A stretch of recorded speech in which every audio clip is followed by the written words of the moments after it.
Hello, everybody, and welcome back to Breakthrough to Best Self. I'm Holly. I'm coming to you just outside of Atlanta, Georgia. And here's my co host, Lauren-Aaliyah, who is joining us from Durban, South Africa. And you know what, Lauren? It's always a pleasure doing this with you. Yeah, thanks, Holly. I'm excited about today's topic. As always, every time I think we say that every time we record an We do. episode, we're excited about today's topic. And that's true. It's true every single time because we actually only bring topics to this podcast that resonate with us. And this is one in particular that resonates with both of us and certainly something that's really central to both of our coaching practices. Today, we're diving into the mind-body connection, what it is, why it matters, and how understanding the link between the body and the mind can actually transform our overall wellness. Yeah.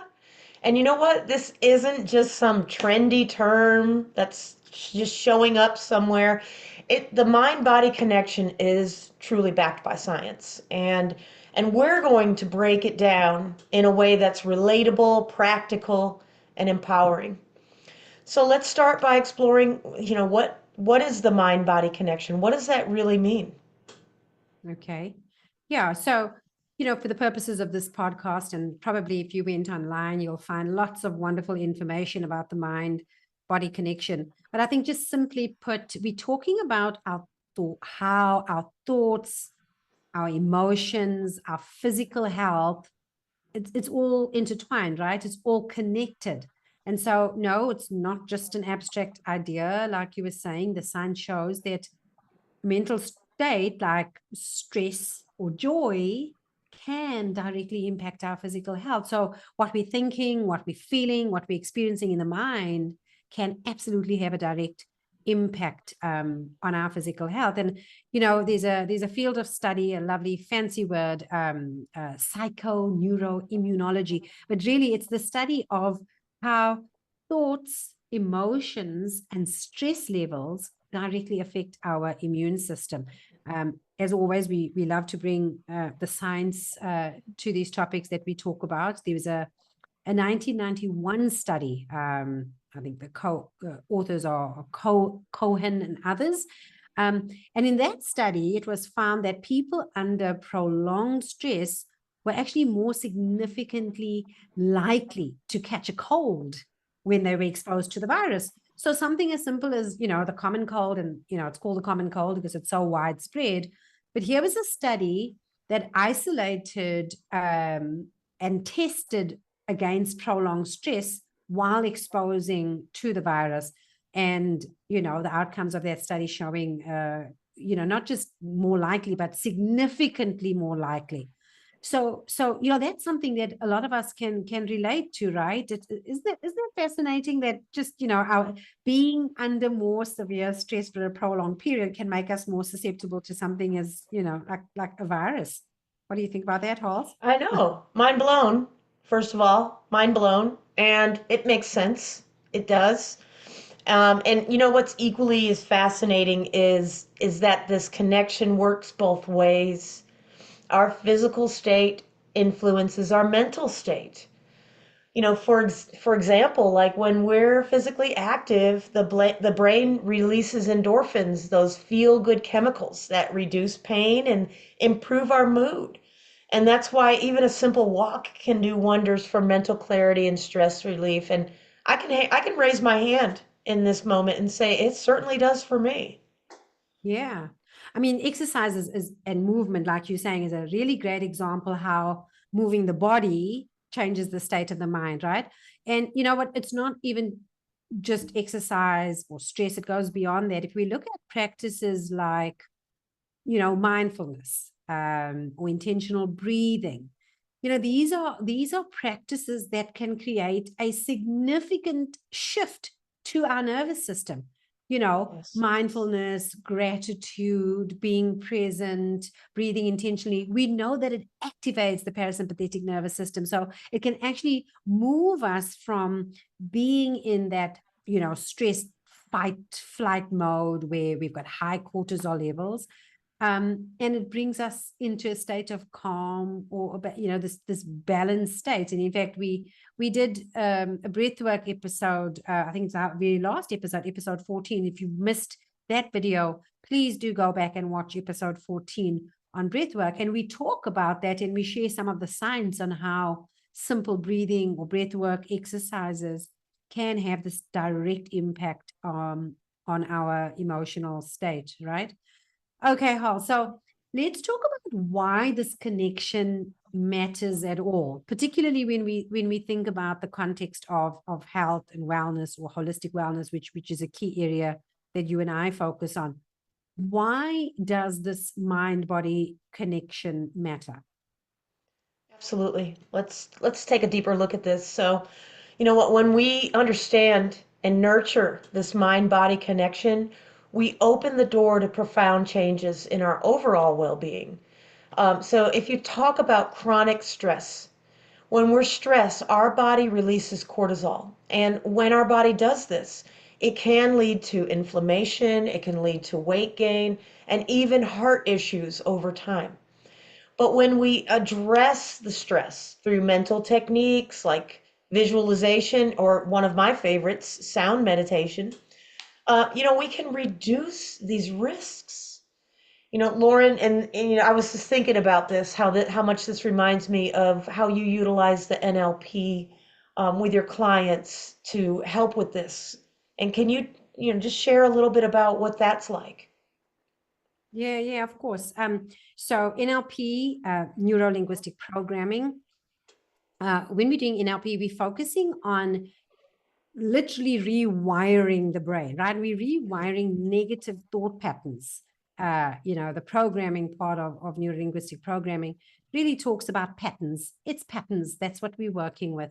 And so, for instance, let's say a client is stuck in self-doubt. Yeah. We can, through NLP, reprogram those patterns where we replace that limiting belief or self-doubt and actually start to program in very empowering affirmations. Now, this doesn't just improve their mental outlook, but it can actually alleviate physical symptoms. Uh, and this is well studied. So, you can alleviate things like tension, headaches, or digestive issues, which we know can be now influenced. I mean, matters of the gut, or matters like tension, headaches, where there's stress on your nervous system.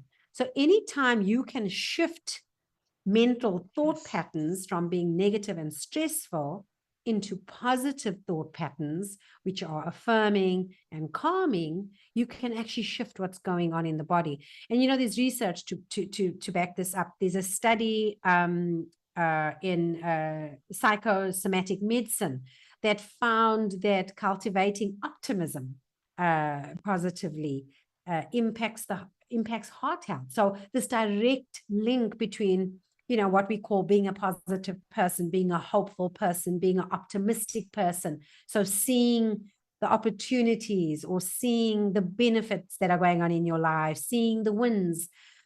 This study directly linked that kind of optimistic positivity to positive heart health. So isn't it amazing how these small shifts in mental shifts, if you like, can actually create very, very tangible, measurable physical benefits, Hoss? I know, and it is amazing. It really is. And on my end, sound therapy also taps into this beautifully, beautifully. When my clients experience certain frequencies, it's it's beautiful to watch that. It's almost like their nervous system gets this reset. They leave feeling calmer, more focused, and actually even report better sleep. And I also wanted to share that I've had a couple of clients experience pain relief from my sound bath sessions. Um, Even if this is temporary relief, especially for chronic pain conditions, it shows how promising that sound and frequencies can be, how beneficial they can be for both the mind and the body. It's amazing. It is. It really is. I mean, those are great examples right there, that you've given of exactly how, those therapies that, focus on the nervous system, how they can have this direct impact on actual physical results, right? And I think what I love about this, and of course, there's lots of tools, but whether we're using it for mental strategies like, reframing, or physical modalities like sound, these empower people to create balance in their lives, right? Another example, in my own practice, you were talking about, how sound can actually have an impact on temporary pain relief. And we noticed the exact same thing, through EFT, emotional freedom technique, which, more commonly known as tapping. I also do thought field therapy and sort of earlier version of EFT, TFT tapping. And both EFT and TFT tapping really works on basically tapping very specific Yes. acupressure points, while you're focusing on emotional distress. So it's a practice where you are tapping on the body while thinking about an emotional distress. And so you're connecting the body with what's going on in the mind, and it creates this amazing calming effect, not just Wow. on the body, but in the mind. It actually quietens that emotional distress, and you physically feel the resonance of that calmness in your body. So, the process of tapping, and for those of you who've ever tried tapping or have worked with an EFT practitioner, you'll notice that it actually regulates your nervous system. It reduces your stress. It shifts those negative emotions, and studies have shown that tapping significantly lowers cortisol levels. Okay, so cortisol, of course, being the stress hormone, and there was a study again in the Journal of Nervous and Mental Disease, a 2013 study that found that EFT, tapping, emotional freedom technique, actually reduced cortisol levels and anxiety in participants. So again, another wonderful example of these connections. So let's shift gears a little bit. How can you start leveraging this mind-body connection in your own life? So for anybody watching this video, listening to this podcast, that's thinking about their own, mind-body connection, what is a simple way that you can leverage it? Well, one very simple way that you can just connect your mind to your body is the practice of mindfulness. More and more awareness coming to people about what mindfulness means and how mindfulness can be helpful. My preferred way, of course, describing the state of mindfulness is I talk about presentness, because, being really present and witnessing can really Yes. bring your body and your mind into alignment. And again, research showing that even a few minutes of that mindful breathing can lower stress hormones, bringing improved focus. We talk about this in the breathwork episode 14. And for those of you that would like, and maybe you've missed the last episode, but just try a simple exercise like just breathing in through your nose for the count of 4, holding that for the count of 4, and then a little longer, deep exhale for the count of 6. So that just 4, 4, 6 breathing, and notice how something so simple just calms the nervous system. You feel it through your body, and it brings you into the present moment. So that's a really quick, easy way that you can get that mind-body connection. Hey, Hals? I I love that so much, Lauren. I love it, and it gets me thinking about people who might struggle with the mindfulness practice at first. And, sound, the thing I love about sound is it's a wonderful entry point into that. You could even hum. Some people just hum. It's just part of who they are. They're humming along, and it brings a sort of inner calmness and peace to them. Or listening to calming tones that help ground you. I'm sure there's certain songs and sounds, Lauren, that you listen to, and they instantly bring you to a space of calm and Mm. grounding. And it's so easy to do, and the benefits are immediate. And then I often share in my classes that sound translates across all barriers, language barriers, comfort level barriers, or even culture. Sound works for everyone. It just transcends any barriers that might be there. Mm. I agree. I'm reminded of my own personal experience when you were talking about humming. I remembered probably, I think it's about 10 or 15 years ago, before I cleaned up my diet. Let me say that. Before I cleaned Okay. up my diet, I used to experience the most excruciating pains. Let's call them lady pains, right? And Okay. I remember waking up one night in so much agony, and whatever medication I was taking wasn't helping. It was the middle of the night. And I remember pacing my passage from my bedroom to the kitchen and back and groaning, right? So I was groaning from Yeah. the pain, Yep. but I remember how soothing it felt. And now I recognize, of course, doing some work with you and knowing the value of sound and vibration, that it Yes. was, that groaning was actually reverberating, and it was the collective, I guess, of my groaning sound and the vibration from the inside. It was Yeah. actually soothing the pain. And I remember Absolutely. noticing that every time I'd stop kind of this internal groaning sound, I'd feel the pain. And so that's incredible. Sorry, I just had that memory, which is feels like it's just, yeah, that's I love so that example. Thank you, Lauren. It's amazing, and it's yeah, free. Like that's me, we're right? born. We're born with that most powerful instrument, our voice. Absolutely. And of course, like you were saying, with chronic pain, doing a sound bath or a sound healing session with somebody like yourself, can give you some relief, even if it's not, of course, fixing the chronic issue or giving you permanent relief.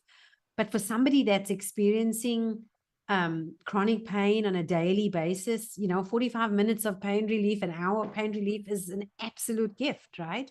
It So let's is. look at another practice. And again, I think we've done an episode on this. Episode 13 we did on gratitude Yeah. and how we can use gratitude to create health and wellness. So that's another practice that brings us into this mind-body connection where the mind and the body is congruent. And taking, just a few minutes a day, writing down what we're grateful for can absolutely shift our mindset.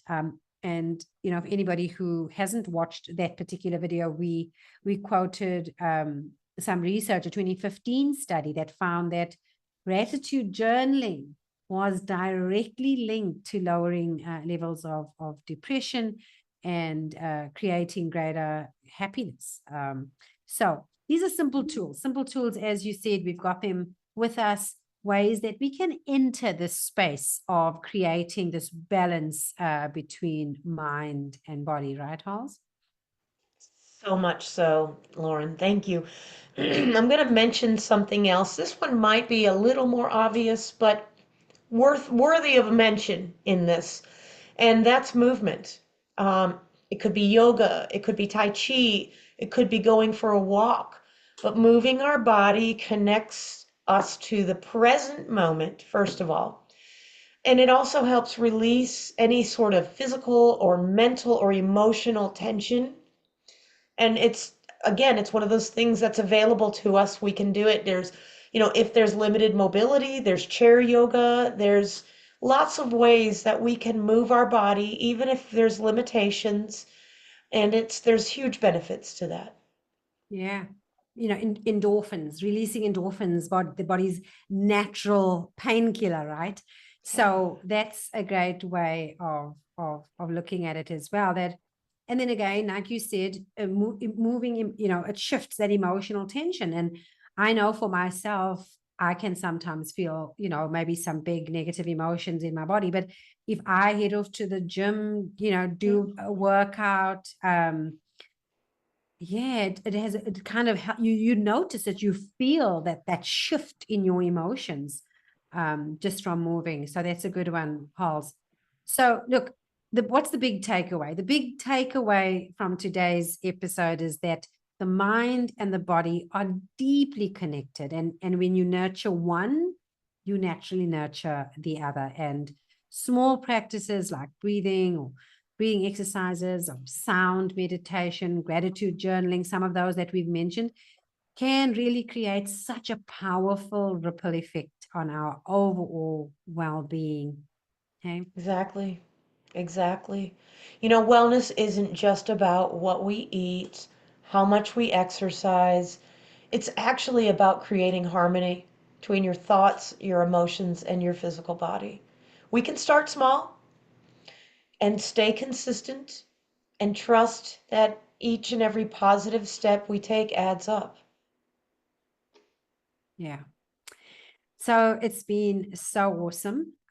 Thank you so much for joining us. Um, If this episode resonated with you, please subscribe to this channel so that you can get more wonderful content. Hit the like, of course, engage with this video. Comment if you'd like. Tell us what your thoughts are on mind body connection. Tell us whether you've noticed how shifts in your mind have healed your body, or moving your body has shifted what's happening in your mind. We'd love to hear from you. And of course, if you want to go deeper on this mind body connection, as you know, Holly and I have mentioned, we are both holistic wellness coaches with very specific modalities that we work in, a lot of them focused very directly on this mind body connection. And we work with our clients to tailor what you need. So check out the description below, check out the links below if you'd like, and we'd love to support you on your journey as well. Absolutely. And you know what, friends? Until next time, please take care of your mind, your body, and yourself. And we'll see you in the next episode of Breakthrough to Best Self. Thanks for being with us today. Bye bye, everyone.